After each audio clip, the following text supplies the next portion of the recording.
광성고등학교 1학년 여러분 안녕하세요. 1학년 통합과학 물리 6차시 수업입니다. 우리 지난 시간에는 어떠한 내용을 했었죠? 네, 우리 지난 시간에는 운동량과 P는 mv였죠. 그리고 충격량, 충격량은 충격력 곱하기 충돌 시간으로 나타냈었습니다. 그리고 운동량과 충격량의 그 사이의 관계에 대해서도 이야기했었는데 어떻게 이야기했었죠? 네, 운동량의 변화량은 충격량의 값과 같다. 그래서 단위 또한 동일하다고 증명을 해보았었죠. 오늘은 우리 103페이지의 해보기부터 함께 공부를 하겠습니다. 해보기는 우리 PPT로 함께 정리를 해볼게요. 힘이 작용한 시간에 따른 충격의 정도. 그림은 야구 경기에서 포수가 야구공을 받을 때 손을 앞으로 내밀면서 받은 경우와 손을 뒤로 빼면서 받은 경우에 손에 작용하는 힘의 크기를 시간에 따라 나타내는 것이다. 이때 곡선 A와 B 그래프 아래의 넓이는 같다. 곡선 AB 그래프 아래의 넓이는 같고 이 그래프는 힘의 크기를 시간에 따라 나타낸 그래프라고 하네요. 힘의 크기는 F로 나타낼 테고 시간은 T로 나타낼 테니까 FT 그래프를 이야기를 하겠네요. 그래서 다음 슬라이드를 보면 시간에 따른 힘을 나타낸 그래프가 보이고 이것을 우리는 FT 그래프다라고 읽어주면 됩니다. 여기에서 시간의 단위는 세크를 사용을 할 테고 힘의 단위는 뉴턴을 사용을 하겠죠. 원래는 우리가 그래프를 표시를 할 때는 이러한 단위까지 함께 표시를 해줘야 되고 그래프 밑에다가는 시간에 따른 힘의 그래프 이런 식으로 제목을 함께 써주기도 합니다. 그러면 우리가 방금 봤던 거와 같이 이 두 가지 색깔로 노란색과 파란색으로 나타나져 있는데 근데 이 두 가지 그래프 넓이가 서로 같다는 거예요. 넓이가 동일하대요. 여러분 그런데 우리가 이 넓이 무엇이라고 이야기를 할 수 있을까요? 우리 물리적인 그래프 같은 경우에는 넓이나 기울기에 대부분의 의미가 담겨 있다고 했었죠.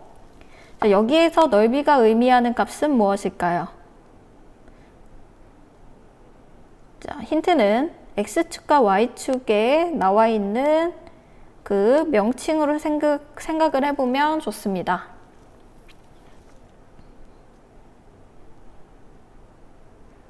네, 여기에서 넓이는 지금 우리가 넓이를 구할 때는 보통 어떻게 구하죠?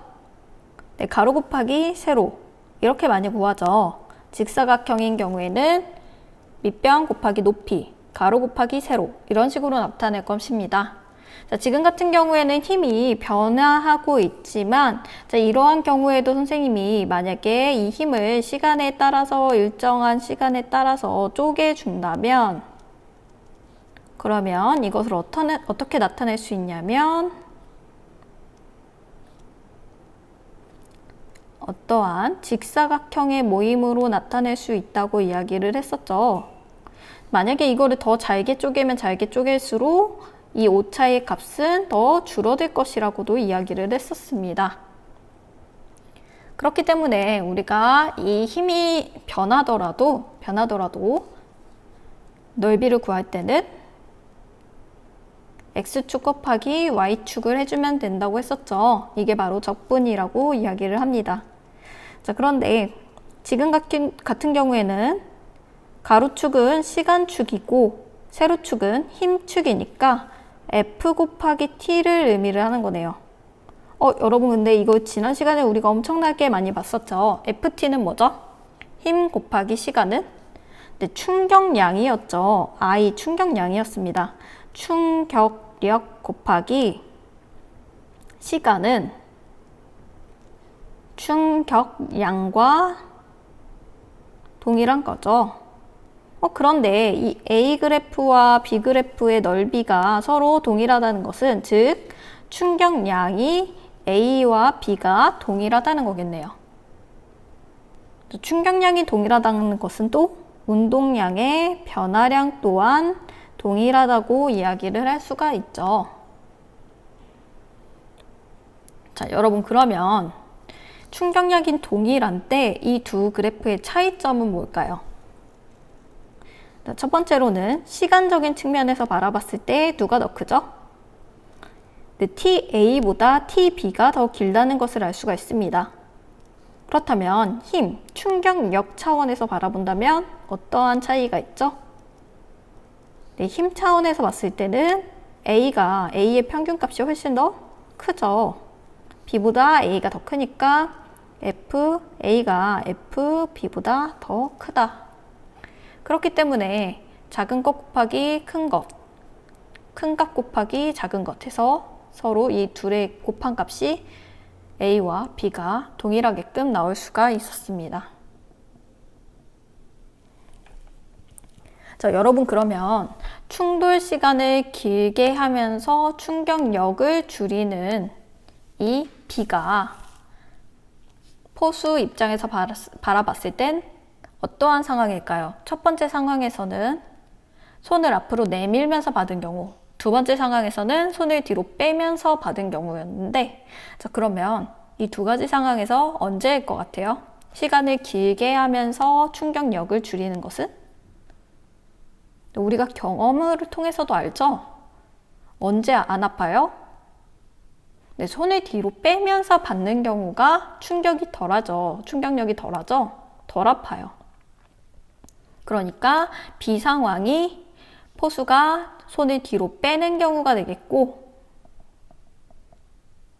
그리고 A의 상황은 시간을 더 짧게 한다는 건 앞으로 나아가서 충돌 시간을 짧게 하고, 그리고 충격력은 훨씬 더 큰 것을 알 수 있죠. 앞에서 내밀면서 받는 거, 그리고 B는 뒤로 빼면서 받는 것. 그렇다면 우리가 실제로 야구 경기를 한다면 받는 힘을 줄이기 위한 게 좋겠죠. 네, 뒤로 빼면서 받아야 합니다. 자, 정리해 봅시다. A, B 중에 손을 뒤로 빼면서 받는 경우는 어느 것인가? B가 되겠죠.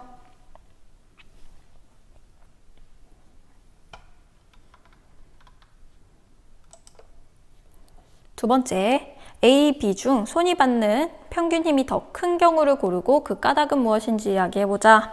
자, 선생님이랑 다 이야기로 정리했었습니다. 손이 받는 평균 힘이 더 큰 경우는 A다. 그 까닭은 A와 B 모두 그래프 아래의 넓이가, 그러니까 충격량이 같은데 이때 A가 B보다 힘이 작용하는 시간이 더 짧기 때문이다.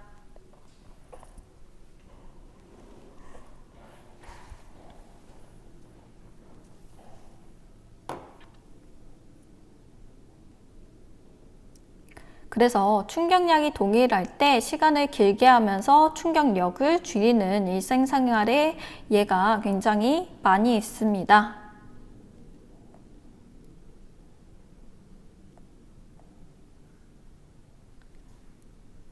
실생활에서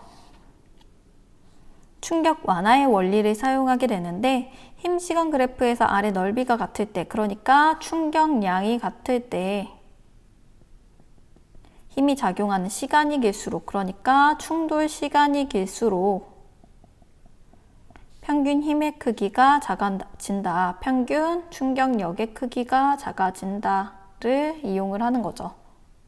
자, 실생활의 예로는 빠른 속력으로 날아오는 공을 잡을 때 손을 뒤로 빼면서 잡는 경우, 상품 포장용 스타이로폼, 공기가 충전된 포장재, 우리 물품 배송시키면은 그 안에 뭐 뽁뽁이 같은 거, 공기 충전 포장재가 들어가 있죠. 뽁뽁이가 아니어도 충분히 그 충격력을 완화시킬 수 있는 포장용지를 많이 보았을 거예요. 자, 이거는 우리 배송기사님들이 어떻게 충격을 주는지 그거는 조절을 할 수가 없죠. 이미 그 상태로 배송이 오는 거니까 조절을 할 수 없는데, 그러니까 충격량은 우리가 조절할 수 없지만 충돌 시간을 증가를 시켜서 충격력을 감소시킴으로 충격력을 완화시킴으로 물품이 안전하게 배송할 수 있는 거죠. 태권도나 권투 경기에서 선수가 착용하는 보호대. 이것도 마찬가지로 나와 상대 선수가 겨루기를 할 때 상대 선수가 나를 어떻게 찰지는 우리는 몰라요. 상대 선수의 발에서 이미 정해져 있는 거죠. 충격량은 이미 정해져 있습니다. 충격량은 정해져 있으나 내가 보호대를 착용함으로써 그 선수의 발과 내 머리가 충돌하는 시간을 증가시키므로 충격력, 그 선수의 발에서 내 머리를 충격시키는 그 충격력을 감소시킬 수 있다는 거죠. 비슷한 예로 체조 경기장의 매트, 야구장의 안전 펜스 등 이러한 것들이 있습니다. 확인 문제. 질량이 1000kg인 자동차가 20m/s의 속력으로 벽에 충돌을 하였대요.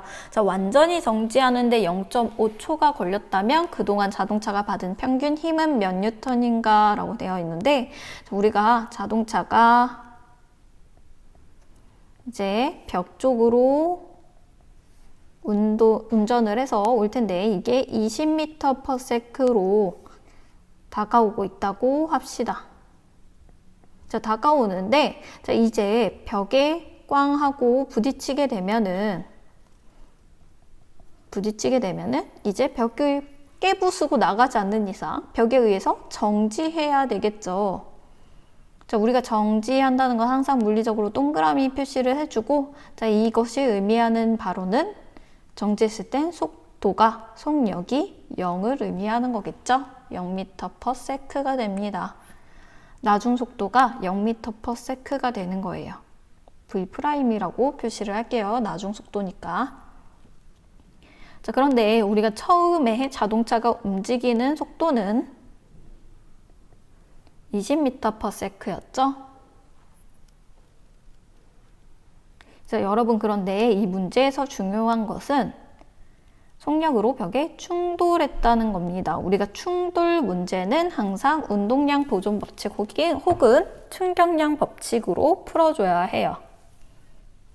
충돌의 의미가 나오면 운동량 보존 법칙 혹은 운동량 충격량 법칙을 사용해줘야 한다. 여러분, 질량도 나왔고 우리가 속도도 알고 있어요. 그렇다면 구할 수 있는 건 mv, p의 값을 구할 수가 있겠네요. 그죠? 그런데 또 운동량과 충격력을 관계시킬 수도 있죠. 먼저 운동량부터 한번 표시를 해봅시다. 운동량의 변화량은 충격량과 같다. 그러면 우리는 운동량의 변화를 나타내기 위해선 나중 운동량 빼기 처음 운동량을 해줘야 되겠죠. 나중 운동량의 경우에는 mv 프라임이 되겠죠. 나중이니까 v 프라임 빼기 처음 운동량 mv가 되겠네요. 그래서 질량은 1000kg으로 적어주고 V'이 여러분 V'이 0이었죠. 0이었습니다. 그 다음에 마이너스 질량은 1000, 여전히 1000이고 초기의 속도가 20이었죠. 그런데 우리 이건 속도이기 때문에 방향을 표시해 줘야 되거든요. 우리 속도 방향을 표시할 땐 주로 처음 운동 방향을 플러스 방향으로 한다라고 하였으니까 지금 같은 경우엔 오른쪽 방향이 플러스가 되겠네요. 그렇게 해서 플러스 20m/s를 해주고 나면 그러면 여러분 몇이 돼요? 여기는 0이 되겠고 여기 마이너스 2만이 되겠네요. 따라서 운동량의 변화량은 마이너스 2만이 된다. 혹은 이게 되겠네요.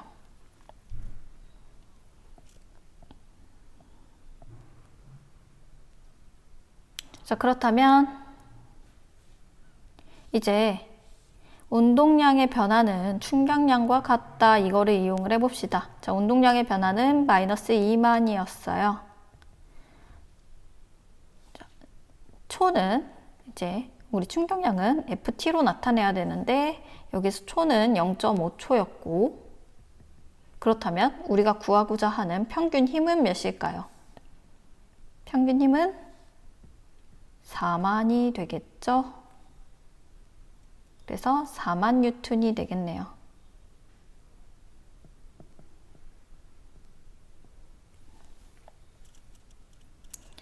그런데 마이너스 4만 뉴턴이죠? 자, 지금 같은 경우에는 크기 측면에서 말을 하는 거니까 4만 뉴턴이라고 해주면 되지만 실제로는 마이너스 4만입니다. 자, 그러면 크기가 4만인 건 알겠는데 여기에서 마이너스가 의미하는 건 뭘까요? 마이너스는 플러스의 반대니까 플러스가 오른쪽 방향이었다면 마이너스는 왼쪽 방향이겠네요. 그러니까 힘을 왼쪽 방향으로 4만 뉴턴만큼 받았다 라고 이해를 하면 됩니다. 누가? 자동차가 벽에게 받은 힘의 방향은 왼쪽이고, 그리고 그 크기는 4만이다. 생각해보면 당연한 결과예요. 자, 우리 자동차가 오른쪽으로 움직이고 있는데 오른쪽에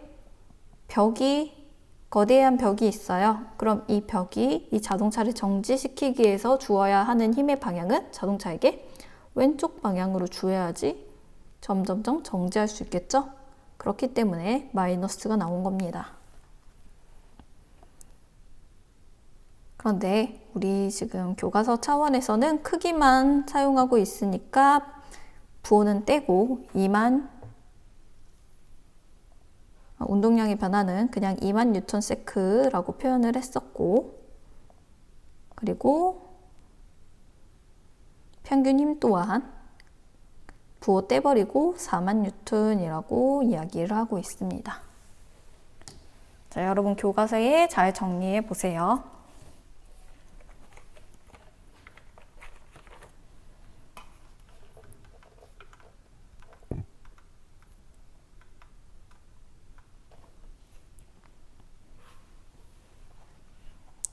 자, 다음번으로는 문제인식. 또 다른 문제인식 탐구활동에 일상생활의 충격 흡수 장치가 나오는데, 자, 충돌과 관련된 안전사고에서 피해를 줄이기 위한 방법은 무엇일까? 라고 되어 있으면서 과정에는 여러 가지 그림 및 상황이 있습니다. 자, 가외 상황은 자동차를 나타낸 거고, 나는 아이스 하키 하는 한 장면을 나타낸 겁니다. 저기 이 두 장면에는 충격을 완화시킬 수 있는 장치들이 포함되어 있어요. 자, 이 그림을 보고 충격을 완화시킬 수 있는 장치가 어떤 것들이 있는지 한번 정리해 봅시다.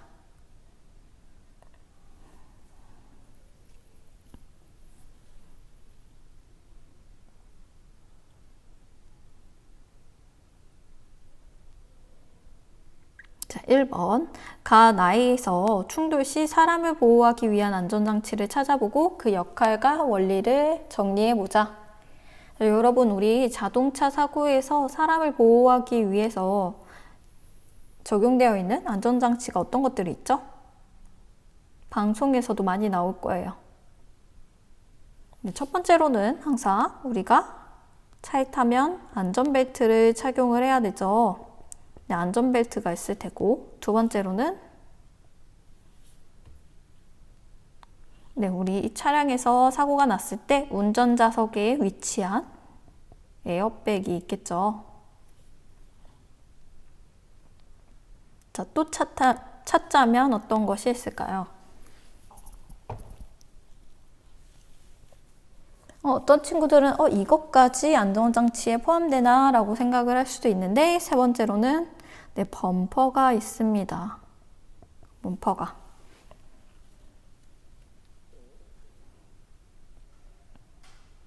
자, 그러면 아이스하키 상황에서는 어떠한 것들이 있는 것 같아요? 아이스하키 상황에서는 헬멧도 있고, 그리고 아이스하키가 되게 격렬한 운동이죠. 몸싸움이 되게 많기 때문에 몸과 몸의 충돌을 줄일 수도 있어야 합니다.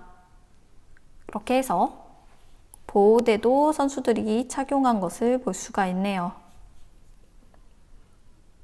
자, 정리 한번 해볼까요? 에어백, 안전벨트, 범퍼 이렇게 나눌 수가 있고, 에어백의 역할과 원리, 안전띠의 역할과 원리, 범퍼의 역할과 원리를 각각 정리해 봅시다.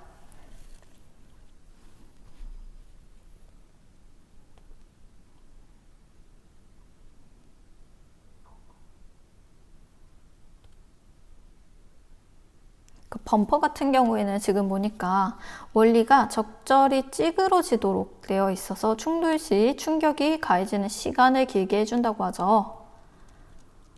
우리가 차 사고가 나면 범퍼가 찌그러지는데, 이 범퍼는 사람을 보호하기 위해서 일부러 어느 정도 찌그러지게 설계가 되어 있는 겁니다. 찌그러진다면 충돌 시간을 증가시켜 줄 수 있겠죠. 충돌 시간을 증가시키면 충격력은 감소가 될 수 있겠네요. 저 상대 차의 속도와 내 차의 속도를 조절할 수 있는 방법은 없어요. 사고 상황에서 저 차가 어떻게 달릴지, 내가 어느 상황에서 사고가 날지는 모르기 때문에 그 속도를 바로 조절을 하는 건 쉽지 않지만, 충격량은 이렇게 정해져 있을 때 충돌 시간을 짧게 함으로써 충격력을 감소시킬 수가 있다. 충돌 시간을 길게 하면서 충격력을 감소시킬 수가 있다. 자, 에어백도 마찬가지죠.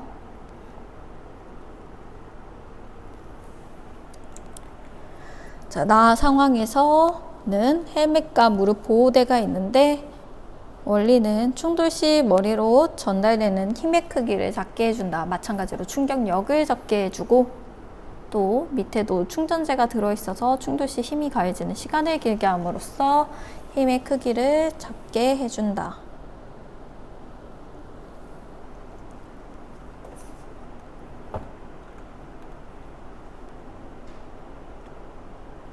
두 번째로는 학교나 가정 등의 일상생활에서 활용되고 있는 충격 흡수 장치의 다양한 사례를 조사하도록 되어 있는데, 우리가 실제적으로 지금 코로나 때문에 함께 조사를 할 수가 없으니까 간단하게 보면, 학교에서 농구대회와 같은 운동시설이나 복도의 모서리 등 생활공간에 충격을 흡수할 수 있는 장치가 설치되어 있다.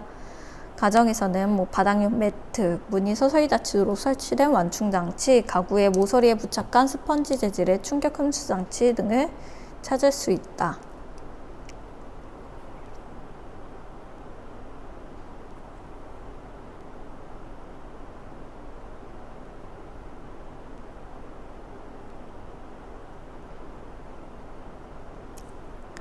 충돌에 의한 안전사고에서 피해를 줄이기 위해 안전장치는 어떤 조건을 갖춰야 하는지 설명해보자. 계속해서 같은 이야기입니다.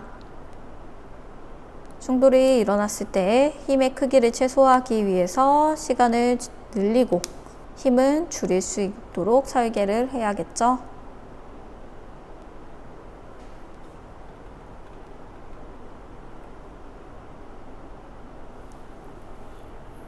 아까 우리 탐구활동에서 함께 봤던 것처럼 자동차의 안전장치는 충돌 사고가 일어났을 때 피해를 줄여주는 장치로 에어백, 안전띠, 범퍼 이런 것들이 있죠.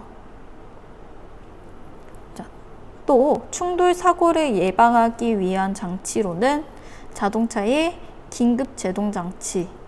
자, 운전자가 혹시 딴짓을 하더라도 그래도 긴급하게 멈춰줄 수 있는 긴급 제동 장치가 있고, 그러니까 또 졸음운전을 하게 되는 경우가 있죠. 여러분들은 운전을 아직 하지는 못했지만 졸음운전이 생각보다 되게 많죠.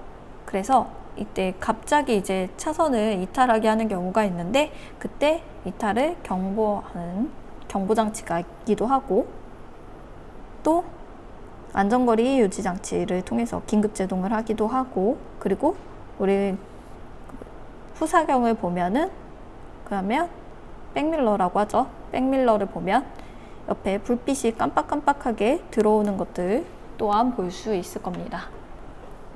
이러한 것들이 충돌 사고를 예방하기 위한 장치이다. 자, 그렇게 해서 우리가 두 번째 소단원도 개념을 다 마무리 지었습니다. 자, 함께 복습을 해볼까요? 자, 첫 번째. 자, 물체가 현재 운동 상태를 유지하려는 성질 무엇이죠? 네, 관성이죠. 이것은 물체의 질량이 클수록 크다. 내가 작은 승용차를 멈추는 것보다 버스를 멈추게 하려는 게 훨씬 더 힘이 많이 든다.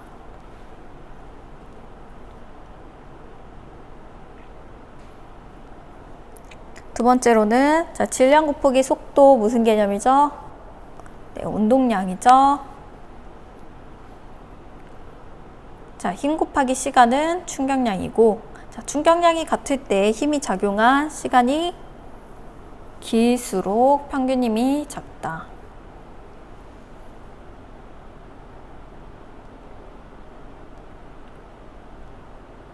자, 스스로 해결하기입니다. 교과서 밑쪽에 있을 텐데, 자, 1번 2에 질량이 큰 트럭과 질량이 작은 승용차가 서로 충돌을 할 때 충돌 과정에서 받는 충격량은 어느 쪽이 더 큰지 설명해 봅시다.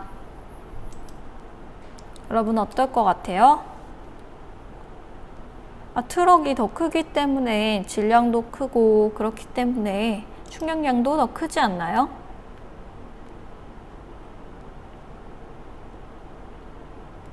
네, 아닙니다. 자, 정답은 충격량은 동일합니다. 자, 왜 충격량은 동일한가요? 피해는 분명히 작은 승용차가 더 크지 않나요? 근데 왜 충격량이 동일한가요? 우리 충격량이라는 것은 충격력 곱하기 충돌 시간을 의미한다고 했었죠. 자, 여기에서 우리가 충격력, 이것은 힘이라고 이야기했었는데, 여러분 힘은 그때 이야기했던 것처럼 쌍방인 거예요. 상호작용인 겁니다. 그래서 작용 반작용을 할 때 이야기했던 것처럼 A가 B에게 작용하는 힘은 B가 A에게 작용하는 힘과 방향만 반대일 뿐 힘의 크기는 동일합니다.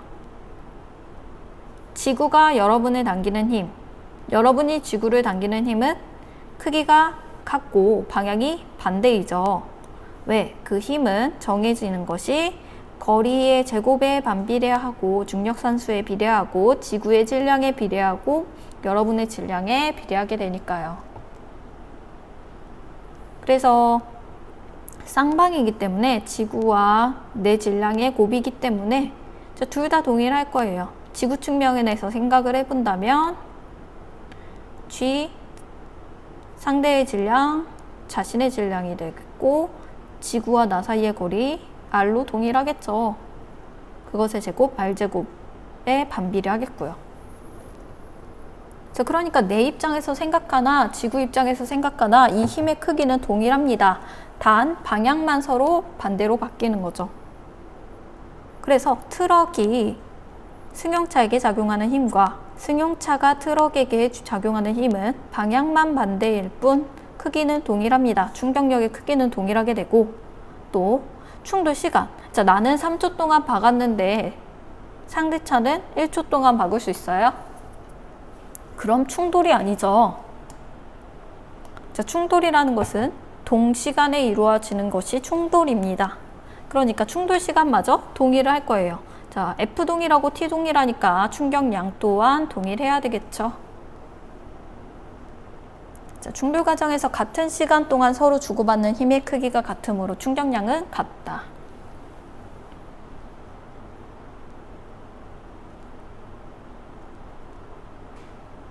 자, 2번 적용. 운동선수들은 경기를 할 때 충격을 줄이기 위한 방법을 알고 있다. 운동 경기에서 충격을 줄이기 위한 방법이나 동작에는 어떤 것이 있죠? 자, 아까 우리가 이야기했던 것처럼 포수들이 글러브를 뒤로 빼면서 잡는 경우가 있죠. 근데 이런 것들은 여러분이 피구를 할 때도 배구공을 뒤로 빼면서 잡는 경우가 많이 있죠. 혹은 충격을 잘 흡수하는 운동화를 신기도 하고, 무릎이나 팔꿈치 보호대를 하기도 하고, 충격이 가해질 때 몸을 뒤로 빼면서 시간을 늘리기도 하고, 넘어질 때 구르는 동작을 하기도 하고, 바닥에 떨어질 때 무릎을 구부리거나 바닥에 닿는 몸의 면적을 넓게 하기도 하죠. 자, 이렇게 해서 소단원이 하나가 끝났습니다. 그리고 더불어서 중단원까지 하나가 끝났어요. 자, 우리 두 번째 중단원은 역학적 시스템이 아니라 지구 시스템에 관한 내용인데, 우리 지구 시스템을 들어가기에 앞서서 역학적 시스템에 관련한 문제를 풀어야 합니다. 자, 문제는 어디 있냐면, 교과서로 한번 돌아가 볼까요? 네, 우리 107페이지 보면, 페이지 107페이지 보면 중단원 평가가 있습니다. 그래서 중력 시스템, 중력과 역학적 시스템과 역학적 시스템과 안전해서 이 두 가지 정리를 하면 되고요. 또 페이지 하나 더 넘기면 108페이지부터 110페이지까지, 110페이지는 그런데 선생님이랑 첫 시간에 했어요. 그러니까 108페이지부터 109페이지까지 개념 확인하기 문제까지 풀어오면 되겠습니다. 여러분 동영상 잠시만 멈추고 우리 108페이지, 109페이지 풀고 다 푼 친구들은 다시 재생시켜서 문제풀이 이어서 보도록 하겠습니다. 자, 1번 보겠습니다. 자, 지구 표면에 무게가 1뉴턴인 사과가 놓여 있다. 이 사과가 지구를 당기는 중력의 크기는 몇 뉴턴인지 쓰시오 라고 있는데, 자, 우리 지구 위에 사과가 있는데 이 사과의 무게가 1뉴턴입니다. 우리 무게는 뭐죠? 네, 무게는 질량 곱하기 중력가속도 G값을 곱한 게 무게죠. 그래서 이것이 바로 이 사과에 작용하는 중력이라고 이야기를 할 수가 있습니다. 자, 사과에 작용되는 중력이 1뉴턴입니다. 그런데 뉴턴 제1법칙, 뉴턴 제3법칙이죠. 뉴턴 제3법칙의 작용, 반작용 법칙에서 생각을 해본다면, 그러면 사과가 지구를 잡아당기는 힘과 지구가 사과를 잡아당기는 힘의 크기는 동일하다라는 것을 정리할 수 있습니다. 그러니까 사과의 무게가 1뉴턴이면 사과에 작용하는 중력이 1뉴턴이라는 것이고, 그리고 사과가 지구에 작용하는 중력의 크기 또한 1뉴턴이 되겠네요. 자, 1번 문제 너무 쉽죠?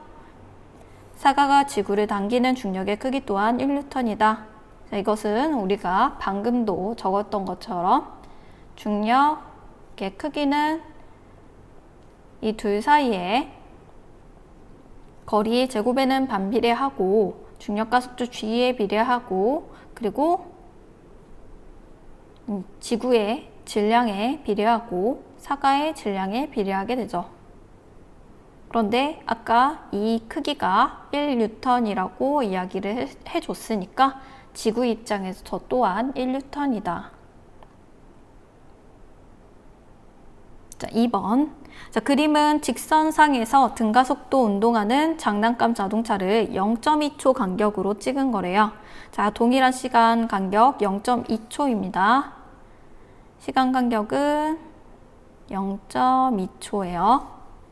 자, 이 장난감 자동차의 가속도는 몇 미터 퍼 세크 제곱인지 구하시오 라고 되어 있는데, 자, 여러분 우리가 가속도를 구하기 위해서는 먼저 가속도는 어떻게 구하죠?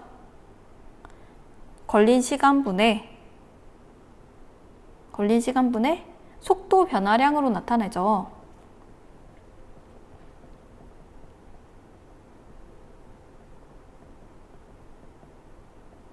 자, 여러분 그런데 지금 같은 경우에는 속도 변화량도 나타나 있지 않네요. 그러니까 우리는 속도를 먼저 구해줘야 되겠죠? 자, 속도는 어떻게 구하나요?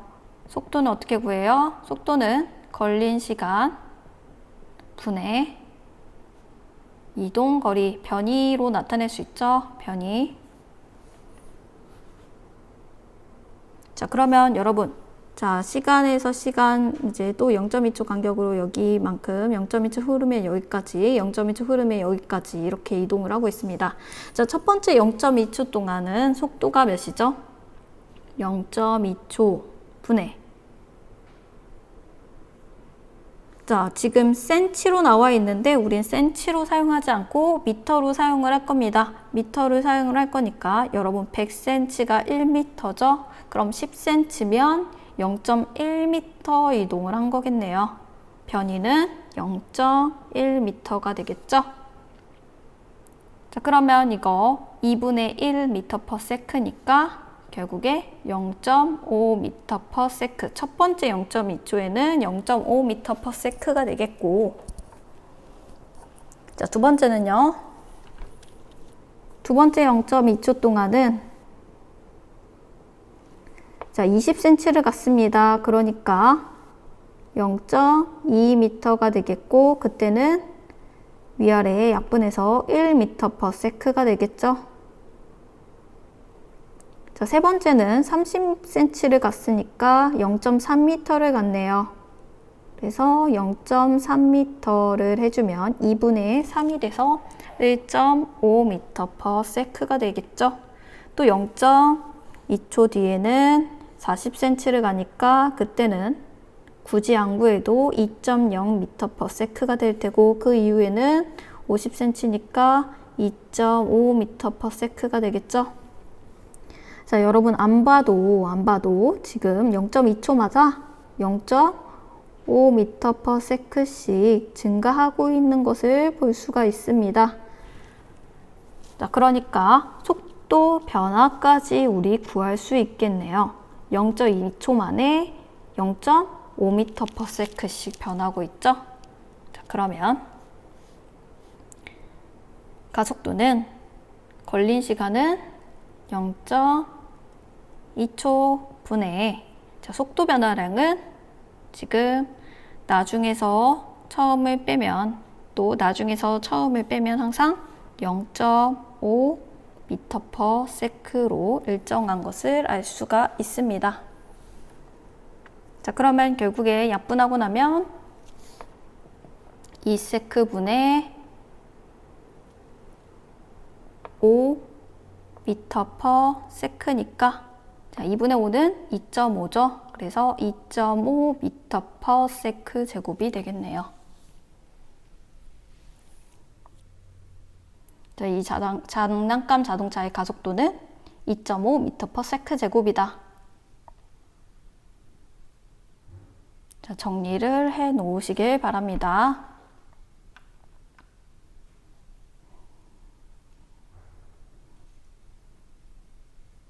자, 3번. 그림과 같이 책상 위에 놓인 자를 손으로 쳐서 동전 A는 자유낙하 운동을 하고 동전 B는 수평 방향으로 튀어나가도록 하였다. A와 B의 물리량 중 서로 같은 것을 보기 위해서 모두 고르시오.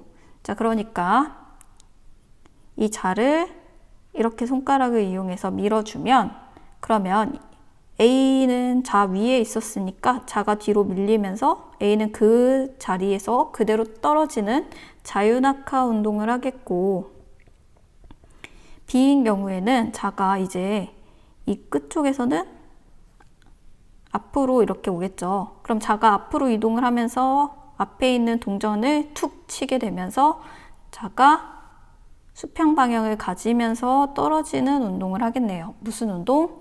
포물선 운동을 하겠죠. 수평으로 던진 물체의 운동을 하겠네요.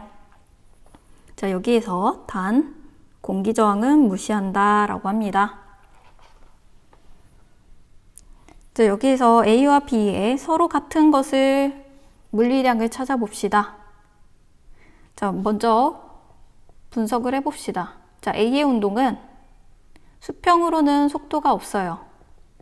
수평 방향은 속도가 0.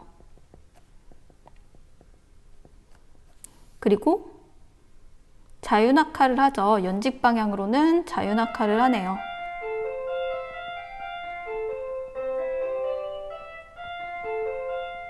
자, 여러분 종소리 그립죠? 자, 지금 3학년 형아들은 와서 공부를 하고 있는데 자, 이번 주에 또 2학년 형들도 오고 다음 주에 여러분도 와서 함께 얼굴 보았으면 좋겠습니다. 자, 그럼 B의 경우에는 수평 방향 속도가 존재하고 이 수평 방향 속도가 변하나요? 자, 처음에 자를 밀어준 그 속도, 자가 동전을 밀어준 그 속도가 계속해서 일정하게 유지가 되죠. 수평 방향으로는 등속도 운동을 한다고 우리 정리했었습니다. 그러면 연직 방향으로는요. 자, 연직 방향으로는 자에서 떨어진 이후부터는 책상에서 떨어진 이후부터는 중력밖에 작용하지 않습니다. 연직 방향으로. 그래서 연직 방향 또한 자유낙하 운동을 하겠네요. 그렇기 때문에 자, 운동하는 동안의 가속도 누구에 달려있죠? 자, A, B 둘 다 수평 방향으로서는 가속도 운동을 하지 않고 자, 연직 방향으로서는 중력을 받으니까 중력 가속도 G를 받겠네요. 운동하는 동안의 가속도는 네, 서로 같겠죠. G로 같겠습니다. 니은, 바닥에 도달할 때까지 걸리는 시간. 자, 우리 그러면 지금 이 두 가지 물체는 등가속도 운동을 한다고 이야기를 할 수 있는데 등가속도 운동의 경우에 등가속도 운동 공식을 정리를 해본다면 어떠한 것이 있냐면 자, V는 V0 더하기 AT 두 번째 S는 V0T 더하기 2분의 1의 AT의 제곱 세 번째 EAS는 V제곱 마이너스 V0의 제곱 자, 이거 같은 경우에 우리 2학년 가면은 정말 계속해서 사용하는 공식이거든요. 네, 등가속도 운동의 공식인데 자, 우리가 여기에서 이러한 공식 1번과 2번을 통해서 그 시간을 알 수도 있습니다. 자, 그런데 우리는 이러한 공식으로 알고 있진 않죠. 어떻게 생각을 하면 돼요? 네, 자유낙하 운동을 할 때 그때 같은 가속도를 가지고 있으니까 같은 시간 동안 떨어질 수 있겠죠. 그래서 바닥에 도달할 때까지 걸리는 시간 또한 동일하다는 것을 알 수가 있습니다. 자, 우리 공식으로 정리하는 거는 나중에 해야 할 일이고 지금 같은 경우엔 직관으로 이해를 해줘야 돼요. 자, 3번. 바닥에 도달할 때까지 운동한 거리는요.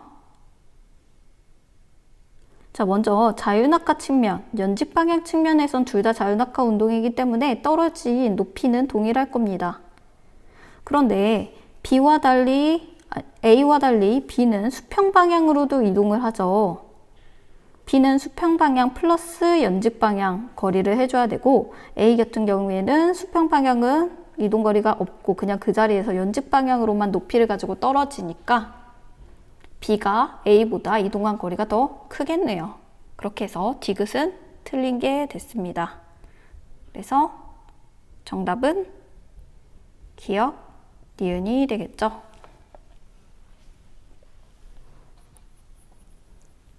자, 4번. 질량이 큰 물체일수록 중력을 크게 받지만 중력을 자유낙하를 시켰을 때 가속도의 크기는 질량에 관계없이 똑같다. 그 까닭은 무엇일까요? 자, 우리 뉴턴의 제2법칙, 가속도 법칙을 생각을 해본다면 자, 가속도는 어디에 비례하죠? 가속도는 힘에 비례하고 자, 가속도는 어디에 반비례하죠? 질량에 반비례해서 그래서 우리는 제2법칙을 F는 ma로 나타내거나 혹은 A는 꼴로 나타낸다면 양변을 m으로 나누어 주어서 A는 n분의 F 이렇게 나타낼 수 있었죠? 자, 그런데 여러분 F가 뭐예요 또? 중력 측면에서 바라본다고 하면 중력 측면에서는 F는 mg이고 질량은 m이니까 자, 어떠한 물체, 어떠한 질량이 오든 밑에도 라지 m이라고 해도 위에 중력이 라지 mg가 되니까 소거 스몰 m일 때도 소거 해서 결국엔 가속도가 항상 g로 일정한 것을 알 수가 있습니다. 자, 그래서 질량이 큰 물체일수록 중력도 크게 받지만 중력에는 비례하고 질량에는 반비례하기 때문에, 그런데 또 중력에도 질량이 들어가 있기 때문에 결국에 소거 해서 가속도는 중력 가속도로 일정하게 된다. 질량에 관계없이 똑같다. 이러한 결과가 나올 수 있는 거죠. 자, 여러분, 우리 5번부터는 다음 시간에 이어서 109페이지까지 쭉 함께 푸는 시간을 갖도록 하겠습니다. 오늘 1, 2, 3, 4번 문제까지 다시 복습하고 여태까지 한 중단원, 1단원인 역학적 시스템에 대해서도 정리를 하고 다음 시간에 이어서 듣도록 해요.